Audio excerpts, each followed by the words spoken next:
my dear friends. This Specific Relief Act 1963 we are doing, and today we will cover section 19 and with this 20A, 20B and 20C also. Chapter 3 के आपके ये सारे sections हैं, तो आ जाइए हम discuss करते हैं बहुत ही इंपॉर्टेंट सेक्शन जो चल रहे हैं. सबसे पहले बात करते हैं सेक्शन 19 की. सेक्शन 19 क्या बात करता है? That relief against the parties and the person that claiming under them by subsequent title. Okay, subsequent title means ऐसी parties उन व्यक्तियों के अगेंस्ट हम सूट इंस्टीट्यूट कर सकते हैं जिनका प्रॉपर्टी में सब्सिक्वेंट टाइटल आ गया है. ओके, एक हमने क्या किया था, जिनका टाइटल नहीं है, जिनका title who are not the owners, या फिर उनका जो टाइटल है वो अभी तक एब्सोल्यूट नहीं है, बट यहाँ पर क्या है, सब्सिक्वेंट टाइटल उन्होंने गेन कर लिया है. एंड नाउ वी वांट कि जो भी वो प्रॉपर्टी उससे पहले कॉन्ट्रैक्ट हुआ था वो उसको परफॉर्म करें. We want relief against those parties. Okay, against those person.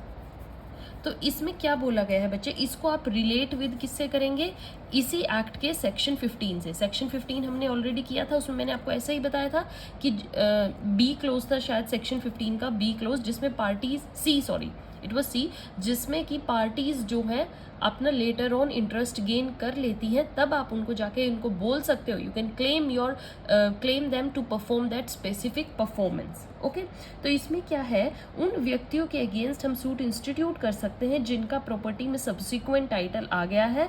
और वो पर्सन कौन कौन से हो सकते हैं, पर्सन कौन होंगे, ईदर पार्टी, किसी भी कोई भी पार्टी हो सकती है, प्लेंटिफ हो या डिफेंडेंट हो. प्लेंटिफ ने परफॉर्म कर दिया तो डिफेंडेंट को परफॉर्म करना पड़ेगा, डिफेंडेंट ने कर दिया तो प्लेंटिफ को परफॉर्म करना पड़ेगा.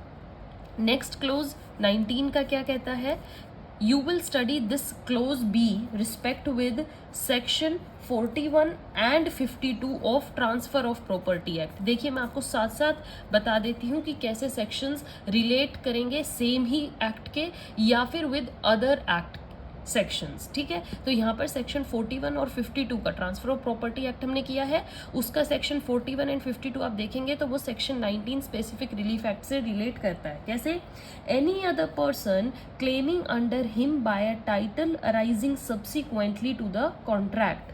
कोई और पर्सन भी, पार्टीज तो कर ही सकती हैं, एनी अदर पर्सन भी क्लेम कर सकता है अगर उसका उसमें इंटरेस्ट है तो. ठीक है, जैसे कि मैं आपको एक एग्जांपल बताऊंगी, आपको बिल्कुल याद आ जाएगा. ए एंड बी है, ए और बी के बीच में कॉन्ट्रैक्ट हुआ था. ठीक है, कॉन्ट्रैक्ट क्या हुआ था, to sell his property to B. Sale का कॉन्ट्रैक्ट हुआ था to sell the property. Subsequent का मतलब बच्चे आता है लेटर ऑन, बाद में आपका टाइटल आ गया है प्रॉपर्टी में. एट प्रेजेंट जब आप कॉन्ट्रैक्ट कर रहे हो तब नहीं है, पर बाद में आपका वेस्टेड इंटरेस्ट आ गया है तो आपको वो पहले किया हुआ कॉन्ट्रैक्ट परफॉर्म करना पड़ेगा. अब यहाँ पर भी ऐसे ही था, ए और बी के बीच में कॉन्ट्रैक्ट था, क्या था, to sell the property to B. अब क्या होता है कि ये जो प्रॉपर्टी थी इसकी अमाउंट रखी गई थी ₹5 लाख में आपको प्रॉपर्टी दी जाएगी. ए चालाकी क्या करता है, उस प्रॉपर्टी को सी के नाम कर देता है वर्थ ₹6 लाख. ठीक है, ए ने कर दी वो सी के नाम पे 6 लाख में. अब C has having notice about the contract between A and B. C को नोटिस था ऑलरेडी किस चीज का, प्रीवियस कॉन्ट्रैक्ट का, जो कि ऑलरेडी ए और बी के बीच में था कि ए अपनी प्रॉपर्टी बी को देगा. Now B has the right to enforce that specific performance against C. अब बी के पास राइट क्या है कि वो जाके सी के अगेंस्ट एनफोर्समेंट ऑफ कॉन्ट्रैक्ट के लिए क्लेम कर सकता है कि आप आइए, आप अपना कॉन्ट्रैक्ट फुलफिल कीजिए, क्योंकि मेरा ए के साथ ऑलरेडी डील थी कि ये प्रॉपर्टी मेरे नाम आएगी. अब जबकि आपके पास आ गई है, नाउ आप एनी अदर पर्सन के अगेंस्ट भी वो स्यू करवा सकते हो, तो आपको यहाँ पर सी के अगेंस्ट भी आपका राइट है कि जाके आप प्रॉपर्टी को क्लेम करवाएंगे. All right, then is B has the right to enforce this specific performance against C, except, एक इसकी एक्सेप्शन है, एक्सेप्ट याद रखिएगा, इफ सी को नोटिस नहीं है तो स्पेसिफिक परफॉर्मेंस नहीं हो सकती. मीन्स सी को नोटिस होना मैंडेटरी है. No notice then no performance. All right बच्चे, समझ में आया है? ये इसका क्लोज बी कहता है। अब आ जाते हैं क्लोज सी पर। क्लोज सी क्या बात करता है कि और कौन सी ऐसी पार्टीज़ हैं जिसमें हम रिलीफ क्लेम कर सकते हैं, जिनका सब्सिक्वेंट टाइटल आया है। Then the third is any person claiming under the title, under the title, claiming under the title. बेशक कॉन्ट्रैक्ट होने से पहले प्लेंटिफ को पता है कि इस डिफेंडेंट में डिस्प्लेस किया जा सकता है, कि कल ये दूसरा डिफेंडेंट भी यहाँ आ सकता है इस प्रॉपर्टी में से। देखिए मैं आपको समझाती हूँ। एग्जाम्पल ले लीजिए कि एक ये लैंड है, ठीक है, ये लैंड है और इस लैंड के XYZ जॉइंट टेनेंट्स हैं, जॉइंट टेनेंट, ठीक है, ऑफ प्रॉपर्टी। अब इनमें से X जो है वो जाता है E के साथ कॉन्ट्रैक्ट कर लेता है, इनके बीच में एक कॉन्ट्रैक्ट हो जाता है। किस चीज़ का कॉन्ट्रैक्ट कर लेता है? शेडिड पार्ट जो है इसको बेचने का, कि जो ये शेडिड पार्ट है मैं तुम्हें ये बेच, देखो ये प्रॉपर्टी है, सारे जॉइंट ओनर सारी प्रॉपर्टी के हैं, तो ऑब्वियस है इस प्रॉपर्टी का XYZ भी तीनों ओनर है। वो ऐसे तो प्रॉपर्टी को बेच नहीं सकता E को, तो वो E के साथ कॉन्ट्रैक्ट कर लेता है कि ये प्रॉपर्टी मैं तुम्हारे नाम कर दूंगा। जॉइंट टीनेंट्स में डेथ के बाद प्रॉपर्टी टीनेंट्स में ही बट जाती है। एक याद रखिएगा कि अगर सपोज कीजिए X की डेथ होगी तो वो YZ के पास जाएगी, ऐसे नहीं इनके हायर्स के पास जाएगी। समझ में आई बात? तो यहाँ पर प्रॉपर्टी X ने किसके साथ कर ली? E के साथ, शेडिड पार्ट की। अब शेडिड पार्ट में YZ जो हैं वो भी तो है ना, ठीक है, वो वहाँ पे मना कर सकते हैं, तो E जो है YZ के अगेंस्ट सूट इंस्टीट्यूट कर सकता है। अगर सपोज कल X की डेथ हो जाए और वो ये जो पार्ट है ये YZ के नाम ही आ जाए, तो जहाँ पर ये E है ये YZ से क्लेम कर सकता है कि जो X का ये प्रॉपर्टी का पार्ट था ये उसने मेरे नाम कर रखा है, तो आप मुझे ये दीजिए। He can claim that property on his name, right बच्चे? So he can institute the suit against them, कर सकता है। बेशक उसे नॉलेज थी जॉइंट टेनेंसी की कि भाई इसमें ये जॉइंट टेनेंट है और कल ये YZ के नाम आएगी, पर वो कर सकता है बिकॉज ये X का ही पार्ट है, 1/3 पार्ट है, तो ऑब्वियसली वो X का है, जॉइंट थे। तो समझ में आया बच्चे? Now we will see section, देखिए सेक्शन 20 हम ऑलरेडी कर चुके हैं, सेक्शन 14 के साथ हमने किया था। अब आ जाते हैं 20A पे। 20A बात करता है special provisions for the contract relating to infrastructure projects. इसमें बात आती है मेनली इंफ्रास्ट्रक्चर प्रोजेक्ट से रिलेटेड जो कॉन्ट्रैक्ट होते हैं वो वाले। तो यहाँ पर क्या है कि जैसे कि लाइक कोई मॉल बनाना है, कोई बिल्डिंग बनानी है, कोई हाईवे बनाना है, सो फर्स्ट थिंग आपको जो याद रखनी है, no injunction shall be granted by the court in a suit in this act.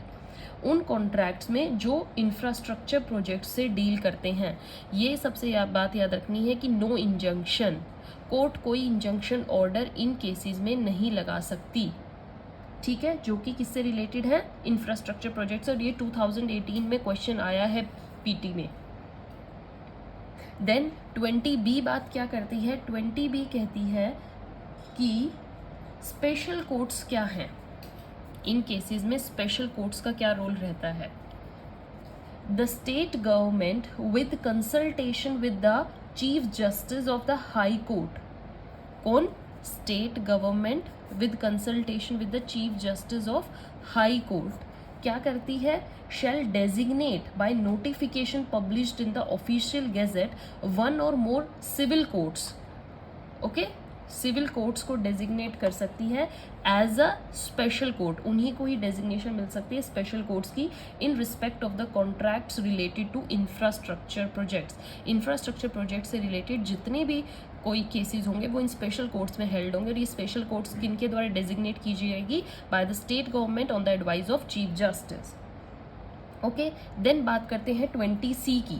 20C जो है सेक्शन वो करता है expeditious disposal of the suits, जल्दी जल्दी सूट्स का डिस्पोजल करना, मतलब पेंडिंग में नहीं रखना, expeditious disposal of suit.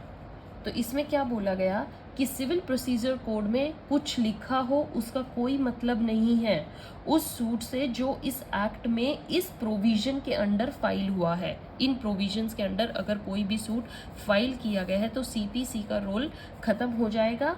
And next क्या होगा, जो इस सूट में फाइल हुआ है किसी कोर्ट में और इस कोर्ट को डिस्पोज करना पड़ेगा with in the period of 12 months. Disposal कितना दिया गया, 1 साल के अंदर अंदर इसको डिस्पोज कीजिए from the date of service of the summon. जिस दिन से समन गए हैं उस डेट से 12 महीने के अंदर अंदर you have to speedy disposal की बात की गई है। मेनली बच्चे यहाँ पर आपको तुरंत को केस का निपटारा करना है टू द डिफेंडेंट। बट एक केस है that said period that is 12 months may be extended for 6 months only after recording the reasons। इनको plus 6 months भी extend किया जा सकता है but in special circumstances only। Right बच्चे, so this is section 19 and section 20A 20B 20C which we have done. 19 में हमने पता किया कि अगर किसी पर्सन का लेटर ऑन सब्सिक्वेंट टाइटल किसी प्रॉपर्टी में आ जाता है तो उसके अगेंस्ट रिलीफ कौन कौन क्लेम कर सकता है और उसके क्या क्या पार्ट होंगे। तो हमने देखा है इधर पार्टी भी कर सकती है या ऐसा पर्सन जिसका इंटरेस्ट है। देन नेक्स्ट इज कि ऐसा भी पर्सन कर सकता है जिसको वो प्रॉपर्टी बाद में डेथ होने के बाद दूसरे लोगों के पास चली जाती है। With this session is over and I hope you understood it very well. PTs में, इंटरव्यूज में, मेंस में सारे क्वेश्चन आए हुए हैं। स्पेसिफिक रिलीफ बहुत इंपॉर्टेंट है। आप अपना एक अच्छे से टाइम टेबल बना लीजिए, उसके अकॉर्डिंग वीडियोस को करिए, अपने खुद के नोट्स बनाइए and make it a routine. You will definitely get a good score. With this have a good day. Thank you.